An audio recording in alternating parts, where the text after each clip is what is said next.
pressing our opponent off the ball. Good finish. When defending the rake, there's two things that you can do. The ball will bounce off your scoop almost every single time. Yes, let's go.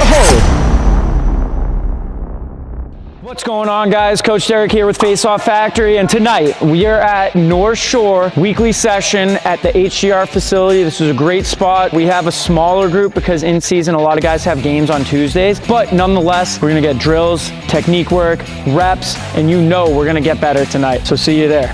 Is there anything specific that we want to work on today? Second move. Second move? Rakes versus clamps. And rakes versus clamps, perfect. Rakes versus clamps, like, is it defending the rake or getting the rake out? Defending the rake, all right, perfect. We're gonna start by working on our second move, okay? Liam's gonna give me a half clamp. I'm gonna start back and off the line, so it's gonna facilitate that half clamp. He's gonna give me a lot of pressure on this half clamp. Downset whistle, we're gonna match. On that second whistle, we're gonna punch that right hand down while lifting our left hand simultaneously, pressing our opponent off the ball. Once we secure 100%, we're then gonna pop it forward. Really make sure we emphasize that right hand stabbing down and in on that second whistle, just like we do on our first move. Without that right hand pressure or direction towards the ball, we're just gonna miss it. The left hand is not what's gaining you full control, it's your right hand pressure.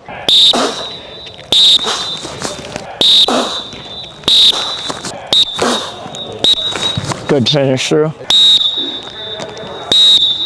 So try to separate it in two moves, okay? We want to start with that left hand low. All right, you just lifted it too soon. Start with that left hand low, so then on that second whistle, we can punch through again.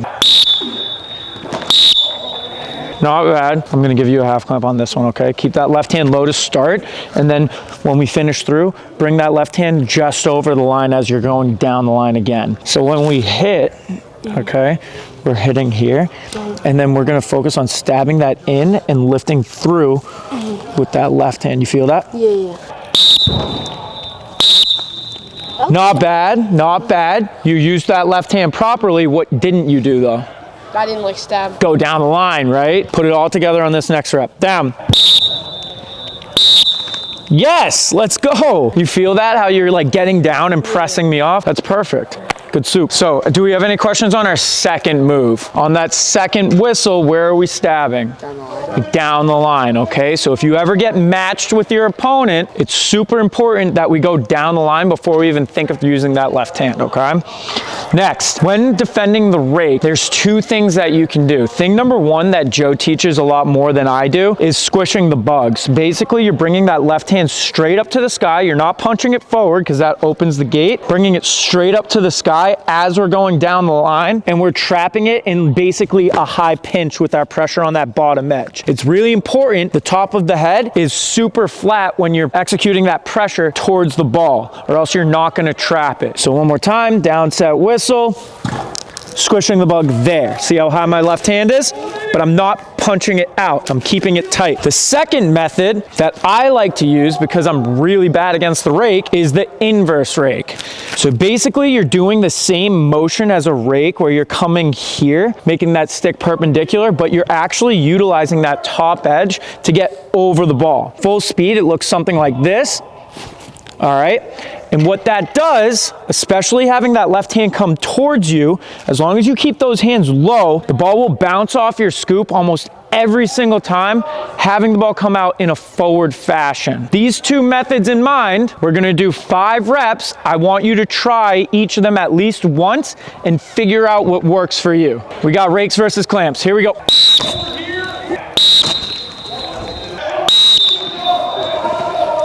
It's when you bring that top edge over. So it's the same thing as rake, right? Raking, we're getting here. But the difference is instead of getting that head like that, we're getting the head over and coming up. Exactly, we're going just like that. Yep, just like that. And the ball should come out in your favor like every single time. Good job stuffing, right? He had a good follow-up counter. That's why sometimes the inverse rake, just getting it quick, right? It also gets you away from those counters because the ball's out in a forward fashion. Do we have Any questions, boys, on rakes, clamps, second move, or anything else? Yeah. What's up? Should we drop or like when we rake, should we bring this head back like a lot, or should we kind of like do a service? So. Good question, actually. When raking, I prefer to teach guys. It's harder with younger guys who are shorter because you have to go through your legs, right? I imagine that left hand coming towards your right foot, and that's just gonna maximize the amount of contact you're making with his clamp. The other thing is, if you do bring those hands like away into your hip, a lot of guys accidentally go opposite down the line and straight up bring their hands away from the ball. Even if they do a good job punching that right hand forward, if you lift that left hand, right, I don't have as much surface area making contact with the ball. That lift is bringing my hands actually away from the ball, and therefore I'm probably not going to make contact. I like to teach guys, keep that left hand or both hands low, punch that right hand forward while bringing that left hand to your right foot. And that's what's going to maximize contact with your opponent's clamp. Does that make sense? Yeah. All right, awesome. You guys ready for lives? Yeah. All right, let's make a V. We have one aw guy out. We'll just rotate along the V so we can use all the straight. Best of three, down, set. One thing that you're doing when you line up is your right arm is completely straight. Not only is that going to be harder for you to get that top edge over, it's going to be harder for you to punch because then your arm, your body needs to bend and then go, okay? So make sure that it's a little bit, we don't want it too bent, just a little bit more bend so you can snap straight down into the ball. There you go, just like that. And boom, you saw it here first, folks. I know a thing or two about a thing or two. Good job.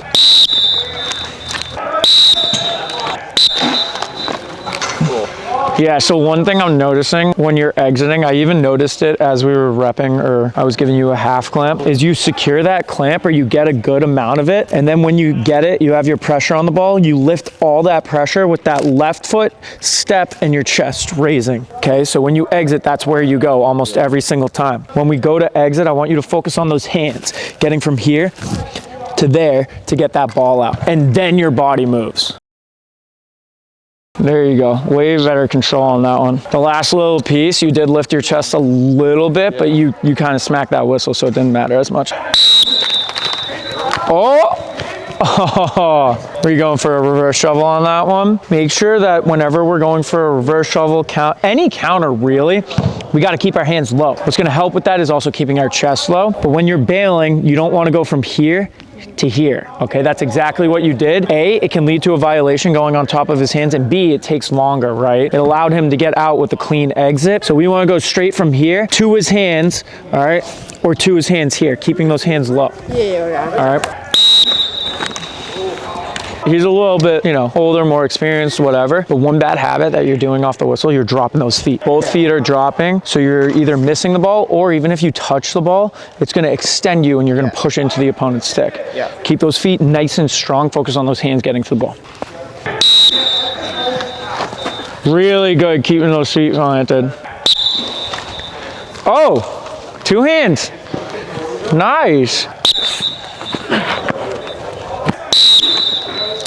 Dude. That was like so close. 5 push-ups. Oh.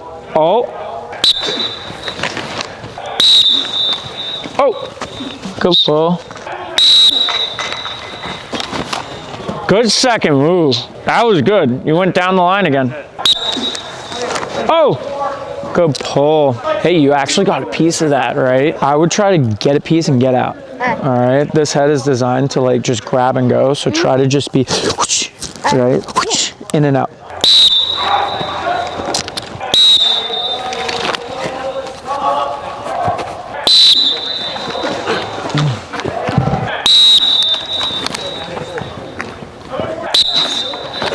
Oh, there you go. You went down the line on that one.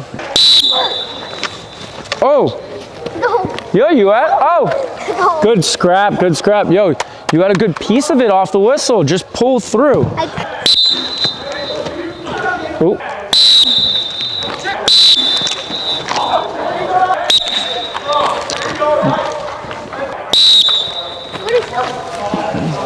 No. You went early too. Man, come on now. That was way better control of your body. Oh, keep going, Liam. No! go. Oh, oh.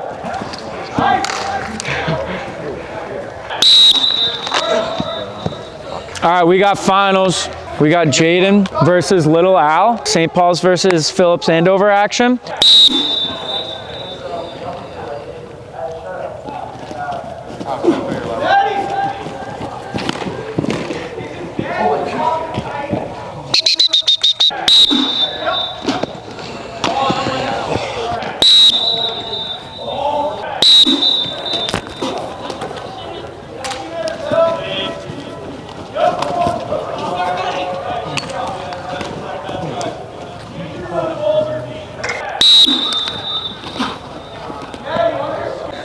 Yo, good pull on that one. Bring it up, bring it up, bring it up. Great stuff. You youth guys, I know games just started up for you guys, so make sure you're staying on your training, especially if you can find a little bit of time in practice. Just getting the hands going a little bit will help. And then coming to Faceoff Factory, right? All these guys that are in the ISL have been playing for what, 3-4 weeks now? And you see them pulling up to Faceoff Factory every single week. I think that's the difference maker between guys being good and great, is making sure that we're continuing to get better as the season progresses. All right, and that concludes our North Shore session. One of my favorite times of the week to come up to the North Shore. You know, born and raised, love to be up here. The kids got after it. Most of all, they got better, preparing them and continuing them to elevate their game for the rest of the 2026 spring season. Comment what other sessions you want me to film and post up on YouTube. And don't forget to like, comment, and subscribe, and I'll see you guys in the next one. Peace.